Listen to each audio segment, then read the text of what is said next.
right, Mr. Boogman. Go and hide your face behind the clouds. Can't you see that couples for the Boogman? Two is company and three's a crowd. The house was built in 1877 by a Mr. Burnett, who was a very wealthy New York City hatter.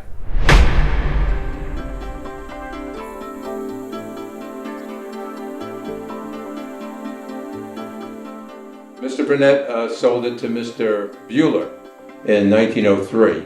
He was a very wealthy financier in New York, and he owned it until his death in 1910. It was deteriorated and left vacant for years, and had fallen to total disrepair and became sort of a danger to the town. We restored everything in the house. Every piece of hardware was taken apart. The plumbing was replaced. All electrical was replaced. Every outlet, every doorknob, every radiator was restored. The walls were replastered. Roofs were changed. Of course, there was no heat or air conditioning, so they had gas pipes, and that what they used to do was have all the lights used the gas pipes, and they created their own gas with their own equipment.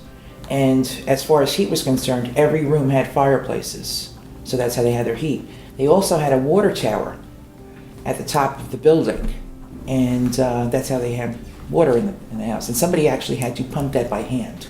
Obviously, the plumbing and the heating system had to be replaced because that was antiquated.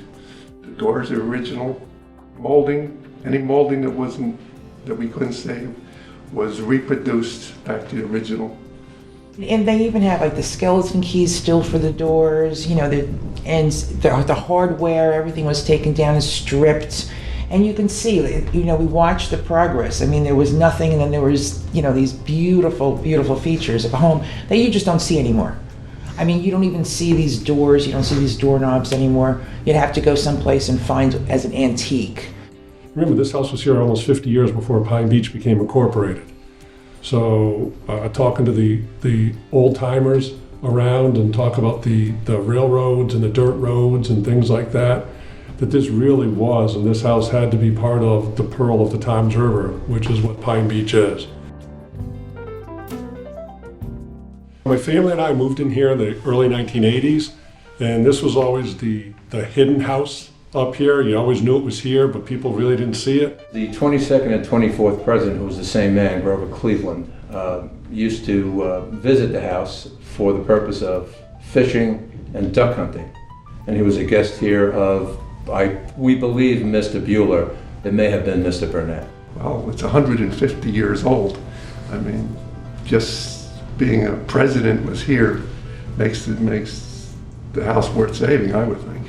You know, the octagon room in there, they probably sat there and they probably had a drink after they went duck hunting and put their ducks downstairs. And so you can just almost imagine when you're walking through the doors, if you bring yourself back into history, what had actually happened in this house as the years went by. Someone had asked me why we preserved some broken concrete Yes. walk in front of the house, and the reason for that was that walk once went all the way down to the Toms River from this house. So you can visualize the President of the United States walking down that sidewalk to the Toms River to go fishing. But that reason alone is enough to restore this house to its original splendor and keep it forever. History is something you can never get back. And when you look at what this is, especially being, you know, built in the late 1800s, 1870s, you know, stories about presidents living here or coming and visiting here, and the nature of what it is, and just the house itself, you can't get this back. You know, you look at reconditioning it and all, and it's wonderful that we have that, but to try to duplicate this as a new home, you'll never get that. You can't repeat the history that comes with this home. To save a piece of history like this, just a labor of love.